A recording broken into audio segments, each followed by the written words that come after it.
Shalom Bapak Ibu Saudara yang terkasih. Puji Tuhan, kembali kita boleh datang, kita boleh beribadah. Kita mau naikkan syukur kita, pujian kita di hadapan Tuhan. Mari kita mau berdoa. Tuhan Yesus, terima kasih Bapa buat hari yang baru yang Tuhan berikan dalam kehidupan kami. Kami percaya Tuhan, Kau bekerja atas kasih-Mu, atas cinta-Mu, atas anugerah-Mu kami boleh ada sampai hari ini Tuhan. Terima kasih Bapa buat ibadah kami sore hari ini. Kami mau sungguh hati menaikkan pujian penyembahan kami, rasa syukur kami Bapa karena Engkau Allah yang terlalu baik buat setiap kami Tuhan. Kau berkati, Kau urapi setiap jemaat-Mu yang datang Tuhan, yang lemah Tuhan kuatkan, yang sakit Tuhan sembuhkan, yang terikat Tuhan lepaskan ya Bapa. Terima kasih Bapa, terima kasih. Biarlah kuasa Roh Kudus-Mu boleh menjamah setiap kami, boleh ada di tengah-tengah kami Tuhan, memenuhi setiap hati kami dengan sukacita surga. Terpujilah nama-Mu Tuhan. Kami serahkan ibadah kami dari awal, pertengahan hingga akhirnya hanya di dalam nama Tuhan Yesus Kristus. Haleluya. Amin. Terima kasih Tuhan. Kami mau sama-sama untuk menyembah Tuhan. Kami mau sama-sama untuk masuk dalam hadirat Bapa. Sebab kami percaya Engkau Allah yang hadir di tengah-tengah kami saat ini. Allah yang siap untuk memberkati kami Yesus. Terima kasih Tuhan Yesus. Terima kasih.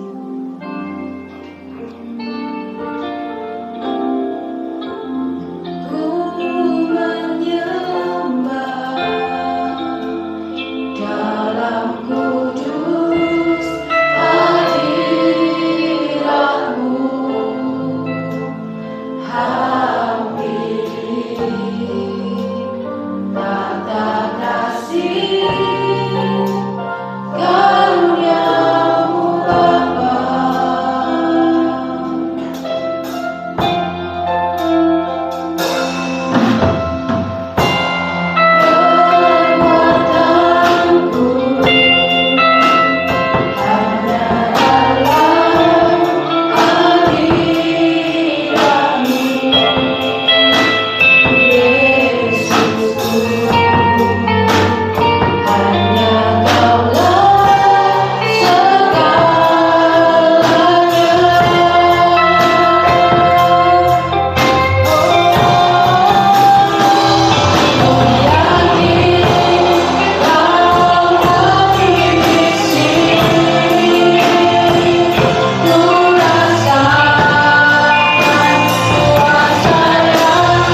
pujian kami, sorak-sorai kami di hadapan Tuhan. Kami percaya Engkau sudah hadir di tengah-tengah kami dan Engkau siap untuk memberkati kami lebih lagi Bapa. Hanya di dalam nama Tuhan Yesus Kristus yang percaya, sama-sama katakan amin. Kita sorak-sorai yang mulia buat Tuhan kita Yesus Kristus.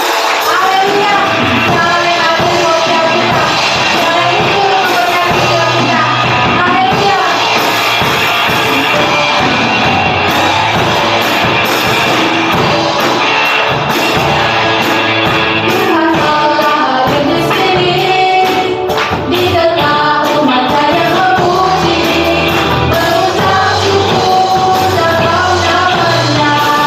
Yesus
Amin. Puji Tuhan, kita mau siapkan hati, kita mau terima kebenaran firman Tuhan. Kita mau belajar lagu ini.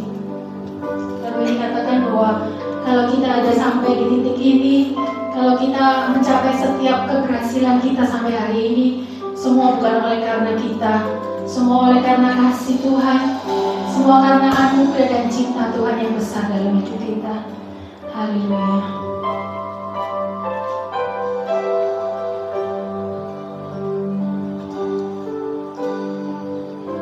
Jikalau bukan Tuhan yang membangun rumah, sia-sialah usaha orang membangunnya.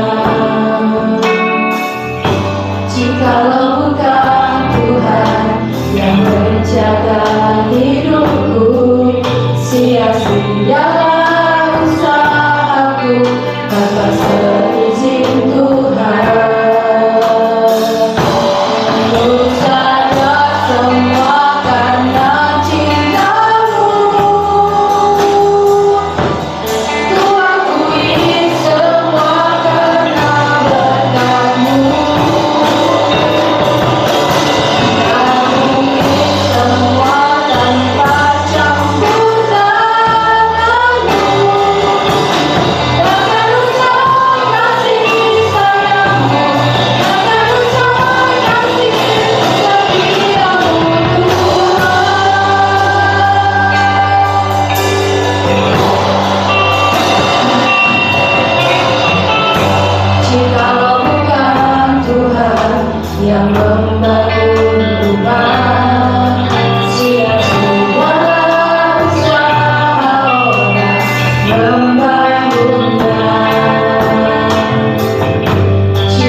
Kami percaya kehadiran kami malam hari ini tidak akan sia-sia. Tuhan menilai, Tuhan menimbang, bahkan Tuhan tahu setiap pikiran isi hati kami.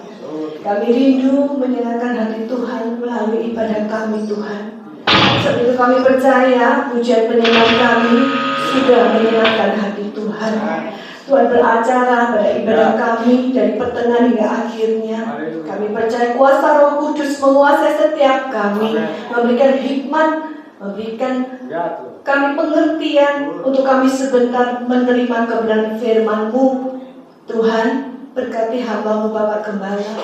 Dan sementara kami menyampaikan kebenaran firman Tuhan, Tuhan singkapkan apa yang akan menjadi isi hati Tuhan, sehingga kami boleh belajar kebenaran firman malam hari ini. Kami sama-sama bertumbuh ke arah Kristus yang adalah kepala. Karakter kami boleh berubah seturut karakter Kristus yang menyenangkan hati Tuhan Yesus. Terima kasih Bapa. Sekali lagi berkati hamba Bapak Gembala, urapi dengan penguasa Roh Kudus. Hikmat marifat Engkau semua yang diberikan kepada hamba-Mu. Berkati setiap kami sekali lagi Tuhan. Urapi setiap kami. Kami mau benar-benar belajar kebenaran firman-Mu. Terima kasih Bapa. Kami percaya kami diberkati. Sehingga sebentar kami pulang ke rumah kami masing-masing, kami membawa sukacita, damai, sejahtera yang melampaui segala akal selalu ada dalam kehidupan kami. Terima kasih Bapa. Di dalam nama Tuhan Yesus kami sudah berdoa. Amin. Silakan duduk kembali. Shalom, Bapak Ibu Saudara Tuhan. Judul renungan firman Tuhan pada hari ini adalah tangkap maksudnya dan jalani prosesnya. Sekali lagi, tangkap maksudnya dan jalani prosesnya. Itulah judul renungan firman Tuhan pada hari ini. Kalau kita mencermati kehidupan setiap manusia, tentu kita akan mendapati bahwa tidak ada manusia yang sempurna, termasuk diri kita. Ya, kalau Bapak Ibu Saudara saya sempat merenungkan perjalanan kehidupan kita, apa yang sudah kita lakukan di sepanjang jalan kehidupan kita, tentu kita mendapati ada hal-hal yang salah, hal-hal yang keliru, ya, bahkan hal-hal yang berdosa yang sudah kita lakukan. Itu membuktikan bahwa tidak ada seorang pun yang sempurna. Dan memang Alkitab mencatat tidak ada seorang pun yang benar. Tokoh-tokoh Alkitab pun, kalau Bapak Ibu baca di dalam Alkitab, ya, perjalanan kehidupan mereka menunjukkan bahwa mereka juga memiliki kesalahan. Siapapun dia, hanya satu yang tidak pernah salah, yang pernah datang dan lahir di dunia ini tapi tidak melakukan kesalahan. Siapakah dia? Tuhan Yesus. Yang lain nggak ada, ya, mau itu tokoh perjanjian lama, mau itu tokoh perjanjian baru, nggak ada. Semua pernah salah, semua, ya. Jadi tidak ada manusia yang sempurna, tidak ada manusia yang tidak pernah salah. Semua pernah melakukan kesalahan. Itulah sebabnya proses akan dialami oleh setiap orang tanpa terkecuali, termasuk kami para hamba Tuhan. Sama, ya, karena kami juga belum sempurna, masih jauh dari sempurna, tapi sedang belajar untuk menuju kepada kesempurnaan. Nah, proses juga kami alami. Proses akan dialami oleh setiap orang, termasuk umat Tuhan, karena kita belum sempurna. Nah, pada malam hari ini kita akan belajar apa maksud Tuhan melalui proses yang kita alami. Ya, ada dua bagian sesuai dengan judul renungan firman Tuhan tadi. Bagian yang pertama, tangkap maksudnya.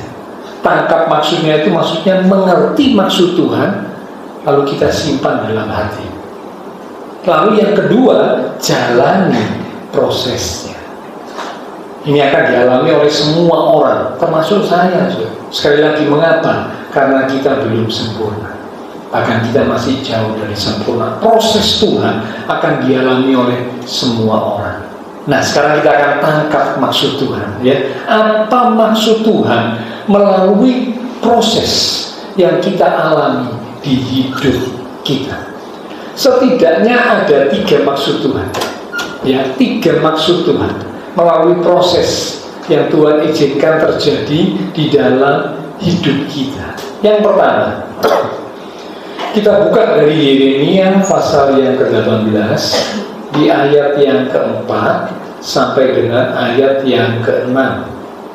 Yeremia pada pasal yang ke-18 di ayat yang ke-4 sampai dengan ayat yang ke-6.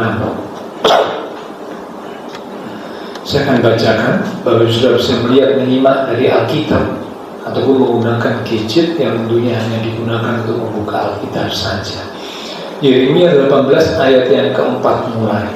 Apabila bejana yang sedang dibuat oleh si tukang priuk dari tanah liat di tangannya itu rusak, maka tukang priuk itu mengerjakannya kembali. Ada kata mengerjakannya kembali, berarti diproses lagi menjadi bejana lain menurut apa yang baik pada pemandangannya. Katanya di sini bukan menunjuk pada bejana, tapi katanya di sini menunjuk kepada si tukang priuk. Jadi yang menilai akan jadi baik atau tidak, sudah baik atau tidak, itu adalah tukang priuk, bukan bejananya, bukan, tapi tukang priuknya.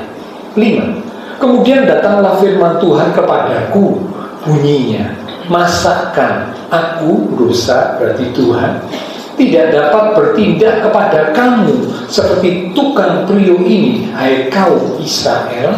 Demikianlah firman Tuhan, sungguh seperti tanah liat di tangan tukang priuk, demikianlah kamu di tanganku, hai kaum Israel.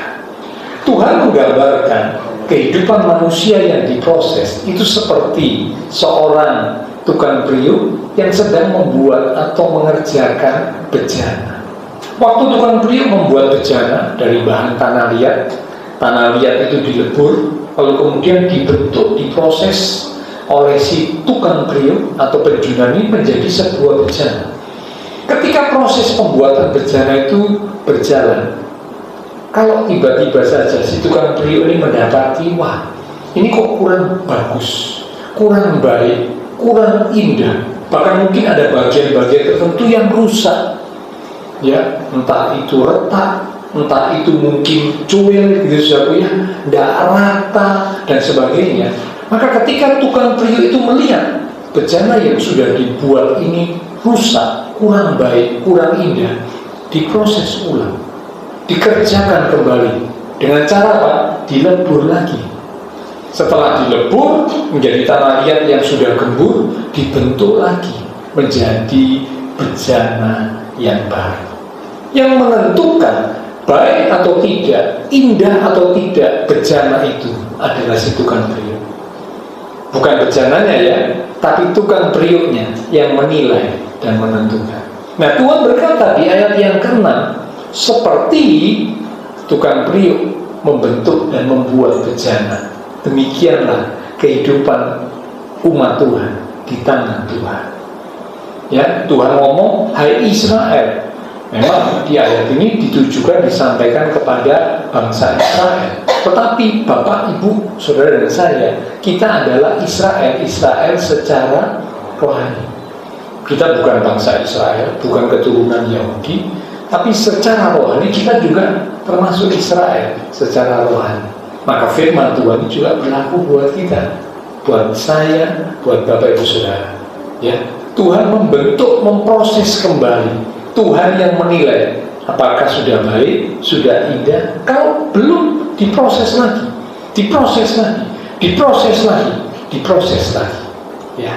Nah, ternyata yang pertama, maksud Tuhan melalui proses yang dialami oleh setiap umat Tuhan yang memang belum sempurna. Yang pertama, maksud Tuhan adalah proses diperlukan untuk membentuk kehidupan kita. Membentuk kehidupan kita. Yang dibentuk apanya? Karakternya. Mungkin karakternya kurang baik, karakternya tidak baik, diubah melalui proses pembentukan itu. Saudara ingat Musa, seorang yang keras, seorang yang beringas, karena memang dia dididik di istana mulai dari kecil, diangkat anak oleh putri Firaun, ya. Ketika dia sudah tumbuh dewasa, dia jadi seorang pemuda yang kuat, pemuda yang tangguh, karena dia dididik, dipersiapkan, siap untuk memimpin peperangan. Ini Musa. Nah, ketika dia melihat ada seseorang yang tidak cocok pada pemandangannya, yaitu ada orang Mesir yang sedang menganiaya orang Israel. Nah, meskipun dia dibesarkan di sana Mesir, tapi dia sadar dia ini bukan orang Mesir. Dia tahu itu. Ya, karena itu waktu dia lihat ada orang Mesir sedang menindas, sedang memukuli orang Israel, Musa tampil membela. Ya, nah waktu itu dihentikan gitu ya, supaya tidak dilanjutkan. Tapi ternyata orang Mesir yang menindas orang Israel itu marah. Musa akhirnya bertindak, dia memukul orang Mesir itu, matilah orang itu. Wah, seorang yang memang sudah terlatih, dia punya watak, dia punya karakter yang keras, karakter yang seperti itu, beringas, dia bisa memukul orang sampai mati. Itu Musa. Tetapi ketika Tuhan memproses hidup Musa, maka terjadilah perubahan yang luar biasa. Seorang yang keras, seorang yang beringas, diubah Tuhan, sehingga Alkitab mencatat Musa diakui sebagai seorang yang lembut hatinya. Sekali lagi, yang lembut hatinya. Dari hati yang keras, orang yang keras bisa diubah menjadi orang yang lembut hatinya. Mengapa? Karena Tuhan yang membentuk. Kalau bukan Tuhan yang membentuk, ya nggak bisa. Secara manusia biasanya, bagaimana watak, karakter, sifat seseorang sampai mati akan seperti itu. Itu secara manusia memang seperti itu. Tapi di dalam Tuhan tidak demikian. Kalau kita membuka hati kita, ketika Tuhan memproses hidup kita, kita membuka hati kita mengizinkan Tuhan beracara, Tuhan bekerja dalam hati dan hidup kita, maka setahap demi setahap perubahan itu akan terjadi. Perubahan itu akan terjadi. Perubahan itu akan terjadi. Tapi nggak langsung, nggak semudah kayak membalik telapak tangan, udah. Misalkan hari ini keras, ngamuan, emosian, besok pagi sabar, udah. Nggak demikian, Musa dibentuk di proses Tuhan itu sekian puluh tahun, Jadi jangan berpikir bahwa waktunya singkat, tidak. Waktunya cukup panjang, tapi Tuhan berkuasa, asalkan umat Tuhan yang dibentuk mau dan merelakan hati. Ya, jadi ini yang pertama. Tujuan atau maksud Tuhan memproses umat Tuhan adalah supaya umat Tuhan dibentuk, karakternya diubah. Bahkan umat Tuhan boleh menjadi semakin mengenal Tuhan. Contohnya siapa? Abraham. Abraham sebelum menjadi bapak orang percaya, bapak orang beriman, ya, Tuhan bentuk, Tuhan proses Abraham melalui banyak hal. Dipanggil keluar dari Ur Kasdim tanpa tahu tempat tujuan. Ini kalau secara manusia nggak ada orang yang mau. Bagaimana mungkin sudah punya tempat yang mapan, yang nyaman di tengah keluarga, disuruh keluar, pergi dari tempat itu ke tempat yang nggak diketahui tujuannya. Wah, saya yakin kalau Bapak Ibu Saudara jadi Abraham mungkin akan berpikir 2 kali, 3 kali, Tuhan suruh aku keluar, mau dibawa kemana? Kalau nggak tahu tujuannya, ya aku nggak mau Tuhan. Ya kalau tempat yang akan dituju itu lebih baik, lebih indah, lebih menjanjikan. Nah kalau enggak, lalu aku sudah di tengah-tengah kaum keluargaku, sudah nyaman, sudah enak. Kenapa aku mesti keluar tinggalkan tempat di mana aku bersama dengan kaum keluargaku? Ini bagian proses pembentukan. Tuhan bawa Abraham keluar, berpisah dari kaum keluarganya yang adalah penyembah-penyembah berhala. Ya, lalu kemudian langkah demi langkah Tuhan menuntun Abraham.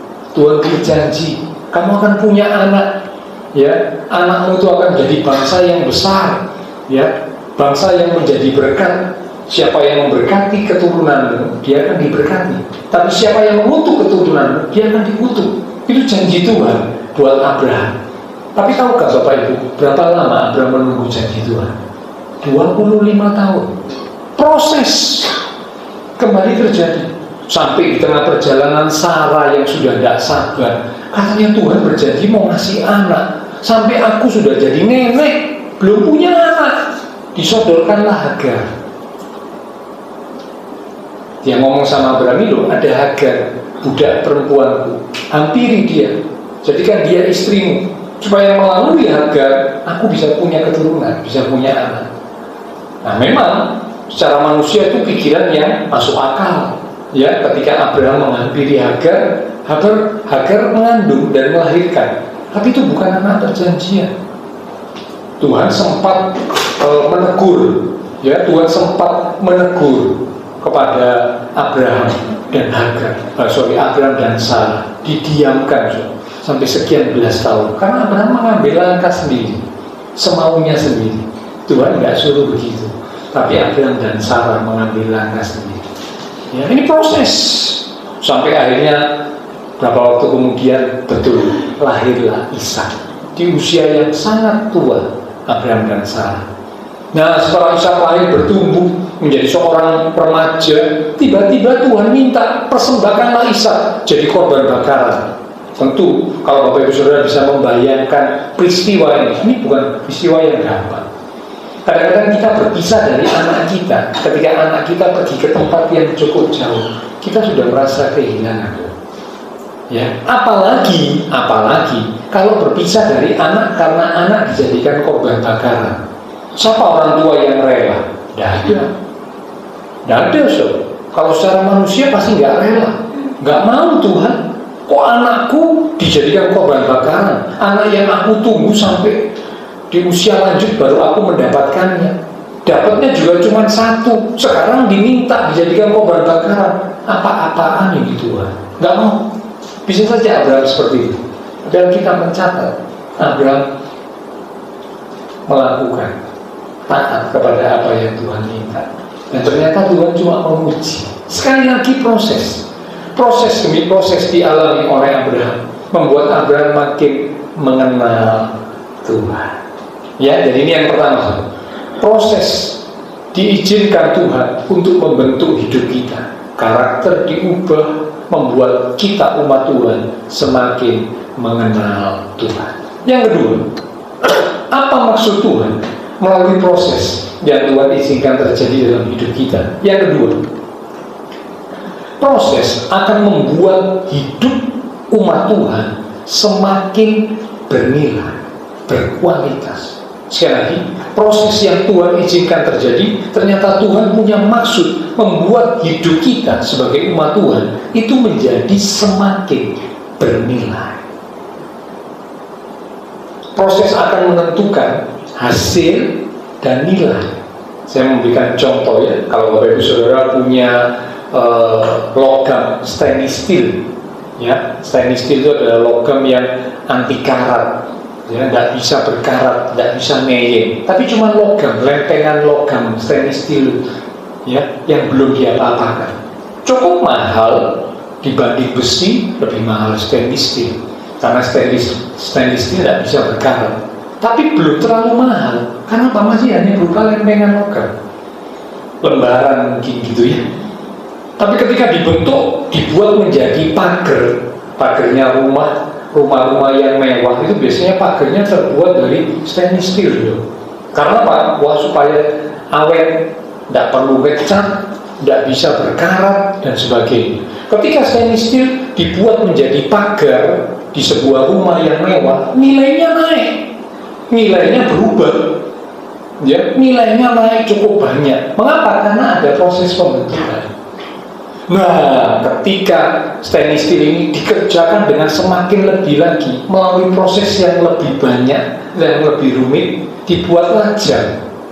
Jam tangan itu biasanya terbuat dari stainless. Wah, maka tentu kelihatannya sesuatu yang kecil, tapi punya nilai yang mahal.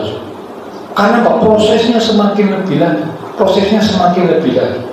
Proses membuat kehidupan menjadi semakin bernilai, semakin berkualitas.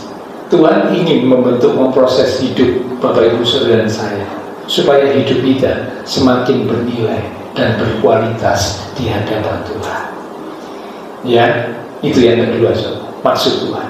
Yang ketiga sekarang, maksud Tuhan diizinkan proses terjadi dalam hidup umat Tuhan. Kalau yang pertama, supaya kehidupan umat Tuhan dibentuk, karakternya diubah, semakin mengenal Tuhan.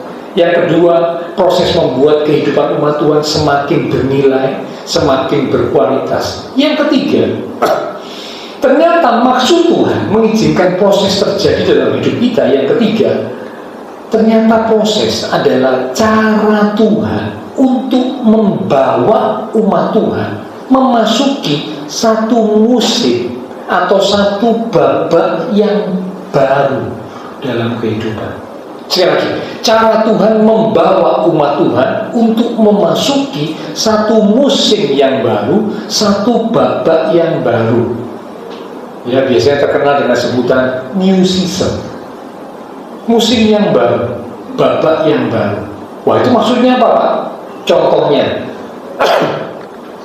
Musa yang tadi saya ceritakan diproses Tuhan, ya, diubah karakternya. Ternyata kemudian setelah diproses, Musa dibawa ke musim atau babak yang baru. Musim babak yang baru terjadi saat Musa selesai proses dibawa Tuhan, ya, selesai proses dibawa Tuhan untuk menemui Firaun, membawa Israel keluar dari Mesir. Babak yang baru bagi Musa adalah menjadi pemimpin yang membawa Israel keluar dari Mesir. Tadinya Musa bukan siapa-siapa, so. Musa hanya seorang yang biasa. Ketika dia lari dari istana Mesir, dia bukan siapa-siapa, dia orang biasa. Tapi Tuhan membentuk, Tuhan memproses, karakter Musa diubah, dia dipersiapkan. Selesai prosesnya, jadi pemimpin yang membawa Israel keluar dari Mesir. Itu babak yang baru, musim yang baru bagi Musa. Yusuf diproses Tuhan sekian belas tahun, kalau nggak salah sekitar 13 tahun proses Tuhan dialami Yusuf. Dipersiapkan, ya, melalui rumah Potifar, jadi budak, kemudian difitnah sampai Yusuf masuk penjara, diproses lagi di penjara. Penjaranya bukan penjara biasa, so. Ini penjara istana. Jadi tempat tahanan-tahanan, pegawai-pegawai raja, pegawai-pegawai istana yang melakukan kesalahan. Jadi tentu, ya, ini penjara yang cukup berat dibanding penjara biasa, lebih berat karena tempat pegawai atau orang istana yang melakukan kesalahan, mereka dihukum di situ. Nah, Yusuf dimasukkan di situ, so. Tapi ternyata setelah melewati proses demi proses di rumah Potifar, di penjara, setelah proses dilewati, Yusuf dibawa masuk ke musim yang baru, babak yang baru. Apa babak yang baru yang dialami Yusuf? Diangkat Tuhan jadi pemimpin, orang nomor 2 di Mesir. Ya, Perdana Menteri, mungkin boleh dikatakan begitu, so, ya. Dia punya kuasa, orang nomor 2 tertinggi di Mesir. Firaun nomor 1, dia yang nomor 2. Kapan ini terjadi? Setelah selesai diproses. Kalau nggak melewati proses, nggak akan jadi pemimpin. Nggak siap jadi pemimpin, nggak bisa, so. Proses terjadi, selesai proses, barulah dibawa ke musim yang baru, babak yang baru, new season. Yusuf jadi pemimpin, orang nomor 2 tertinggi di Mesir. Secara manusia nggak mungkin. Ya, kalau kita berpikir secara manusia, bagaimana mungkin seorang narapidana, mantan narapidana, bisa jadi pemimpin yang tinggi seperti itu? Nggak mungkin, so. Ya, zaman sekarang kalau ada mantan narapidana, nabi keluar dari penjara, so, itu mau cari kerjaan aja sulit. Mengapa? Karena orang tidak percaya. Dianggap, waduh, ini mantan kriminal ini, orang yang melakukan tindak kejahatan, ya, jangan-jangan dia belum bertobat, Jangan-jangan dia masih suka melakukan hal seperti yang dulu. Jadi orang mau memberi pekerjaan saja sudah tidak berani, apalagi ngangkat jadi pemimpin. Siapa yang mau jadi bawahan? Tidak ada. Secara manusia tidak mungkin bisa. Tapi kalau Tuhan mau, tidak ada yang mustahil. Seperti yang dialami Yusuf. Mengapa? Karena proses demi proses yang dialami Yusuf. Itu bukan kesalahan Yusuf, bukan. Ketika Yusuf ada di rumah Potifar, bukan karena Yusuf salah, bukan. Saudaranya yang menjual Yusuf. Ketika Yusuf ada di penjara, bukan karena kesalahan Yusuf, bukan, tapi karena difitnah oleh istri Potifar. Ini proses, tidak salah, tapi mengalami perlakuan yang tidak adil. Wah, jujur ya, kalau saya merenung, waduh, bisa nggak terima, ya. Kalau kita mungkin mendapat perlakuan seperti Yusuf, kita bisa marah, kita bisa kecewa, kita bisa berontak, mungkin begitu, Karena loh Tuhan, aku tidak lakukan kesalahan. Kenapa kok mesti dijual jadi budak? Kenapa kok harus dimasukkan penjara? Orang-orang zaman sekarang ini aneh. Melakukan kesalahan pun tidak mau disebut salah. Loh, orang-orang zaman sekarang itu sudah salah, ketahuan salah, tidak mau dijadikan orang yang salah. Dia malah nunjuk orang lain yang salah. Hanya orang zaman sekarang begitu, ya. 2 Timotius 3 berkata, ciri manusia akhir zaman tidak bisa mengekang diri, berlagak tahu, tidak tahu berterima kasih, suka memberontak, garang, dan sebagainya. Itu Bapak Ibu bisa baca sendiri.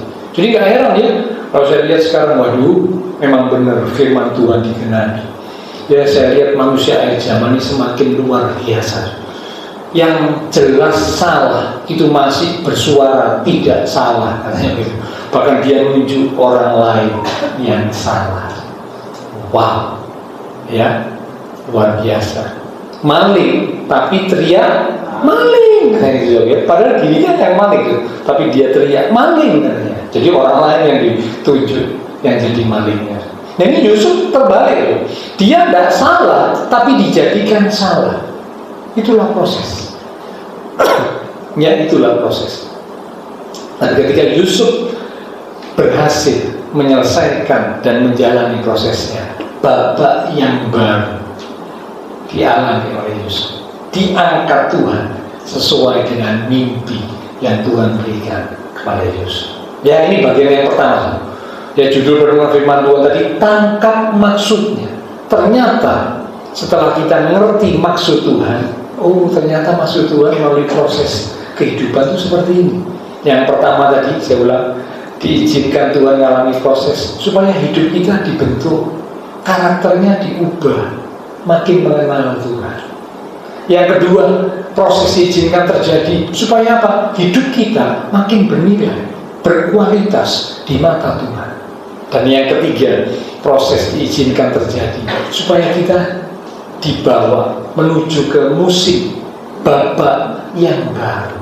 Tentu ini posisi tempat yang jauh lebih indah daripada sebelumnya. Nah, sekarang bagian yang kedua, ya. Setelah kita ngerti maksud Tuhan, tadi judul renungan firman Tuhan, tangkap maksudnya dan jalani prosesnya. Nah, setelah kita ngerti maksud Tuhan, sekarang ayo sama-sama kita jalani. Mungkin Bapak Ibu Saudara ada yang hari ini sedang merasakan diri, aduh, Tuhan sedang membentuk, memproses hidupku. Ayo jalani proses itu. Nah, saat kita menjalani proses, ada 3 sikap yang perlu kita miliki. Ya, ini bagian yang kedua. 3 sikap yang perlu kita miliki saat kita menjalani proses Tuhan atas hidup kita.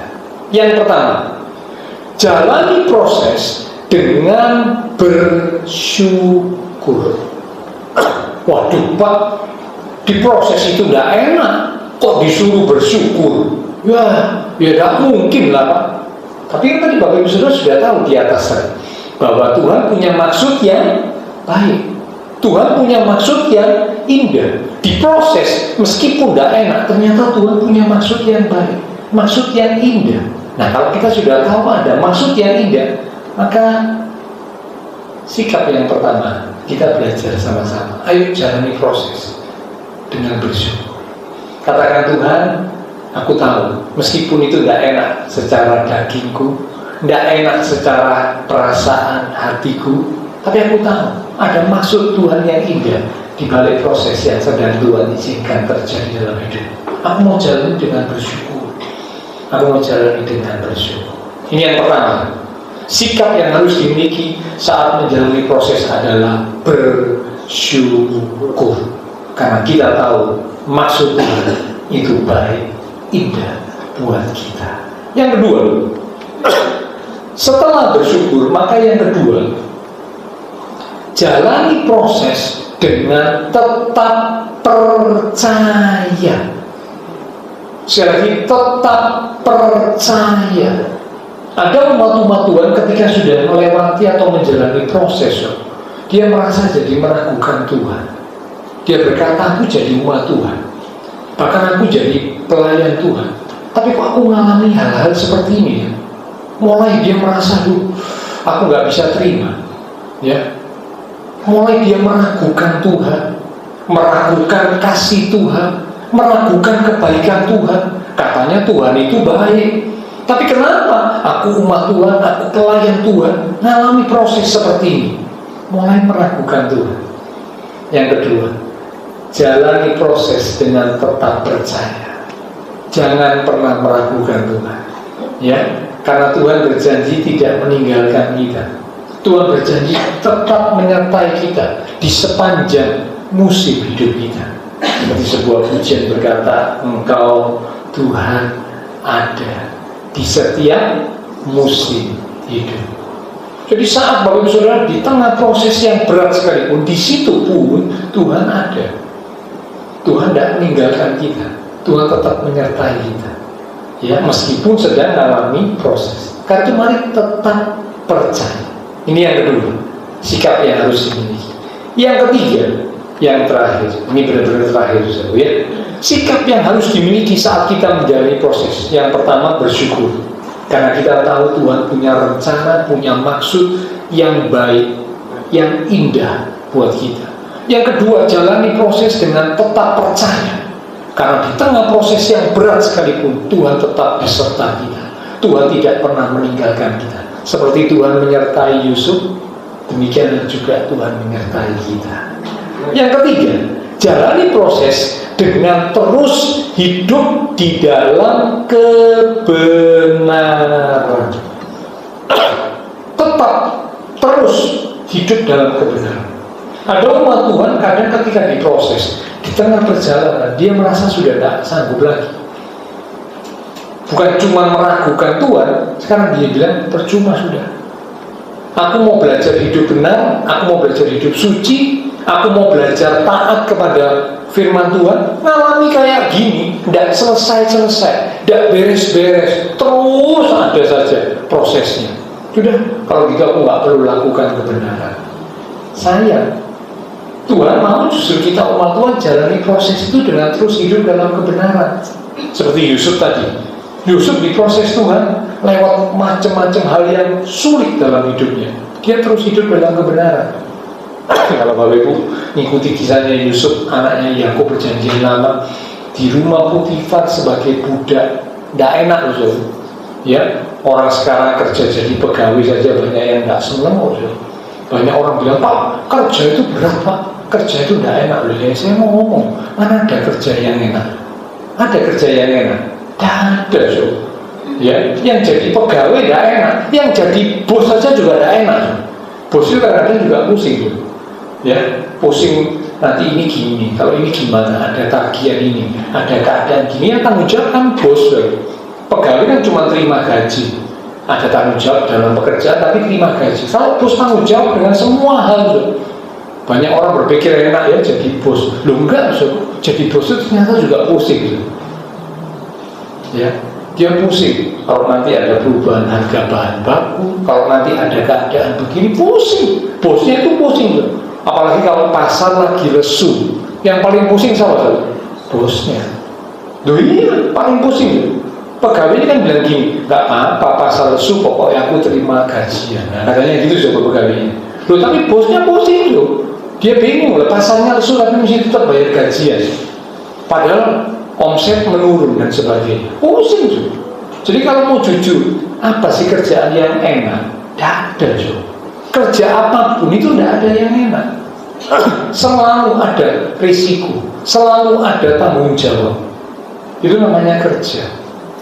Nah, Yusuf waktu jadi budak, ya pasti tidak enak, Jo. Budak itu jauh lebih berat daripada pegawai. Maaf, budak itu jauh lebih berat daripada pembantu. Ya, pembantu rumah tangga itu pada orang-orang bilang, oh pembantu rumah tangga itu berat. Enggak, pembantu rumah tangga masih belum berat. Lebih berat budak. Loh, mengapa?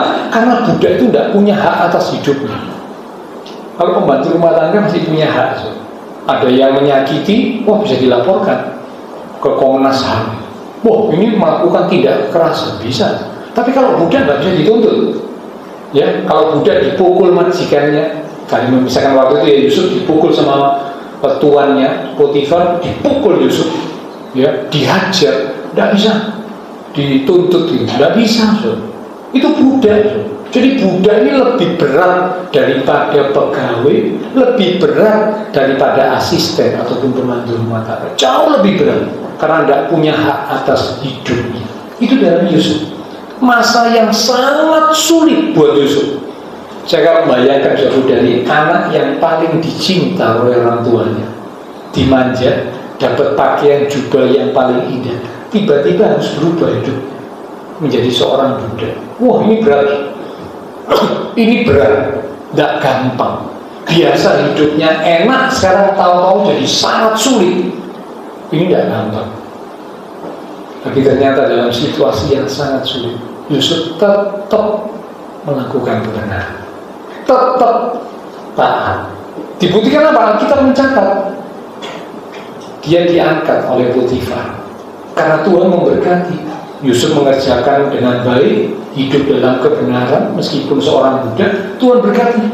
Yusuf diangkat posisinya sampai akhirnya jadi kepala yang mengatur seisi rumah Potifar.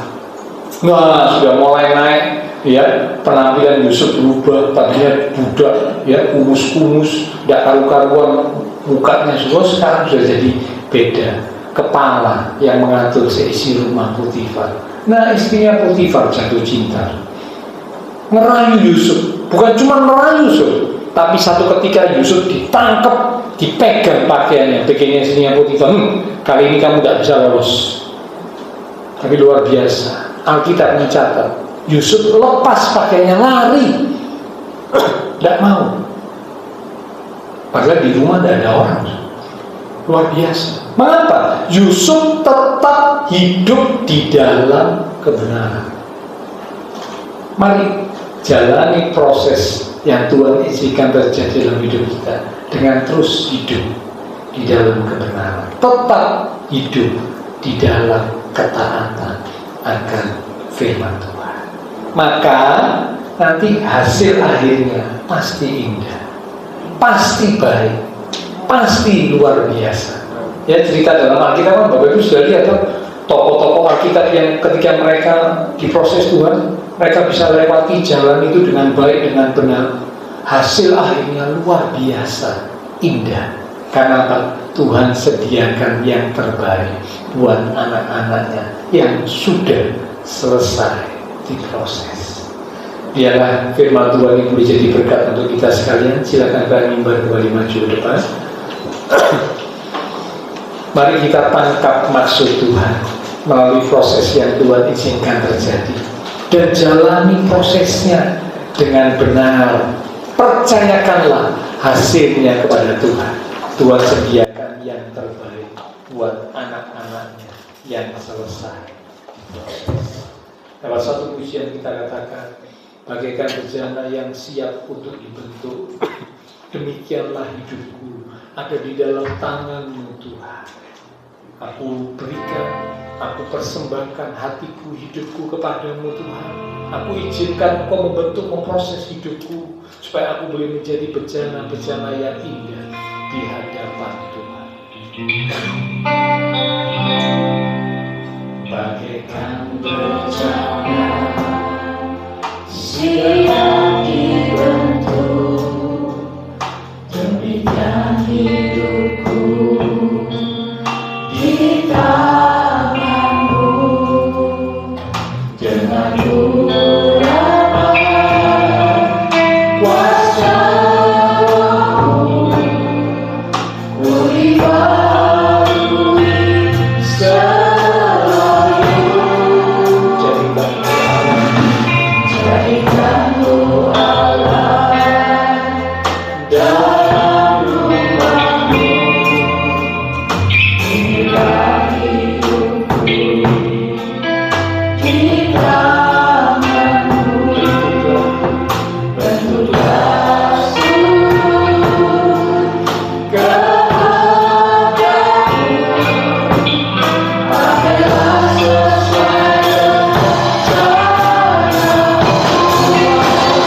berkata dan menjelaskan, Roh Kudus, Engkau akan yang terus akan berkata-kata dalam kehidupan dan hati setiap umat-Mu, mengingatkan kami akan kebenaran firman Tuhan yang sudah kami terima bersama pada hari ini. Kami sadar, kami masih jauh dari sempurna. Itulah sebabnya Tuhan membentuk, Tuhan memproses hidup kami dengan maksud, dengan tujuan yang baik, yang indah, yang mulia.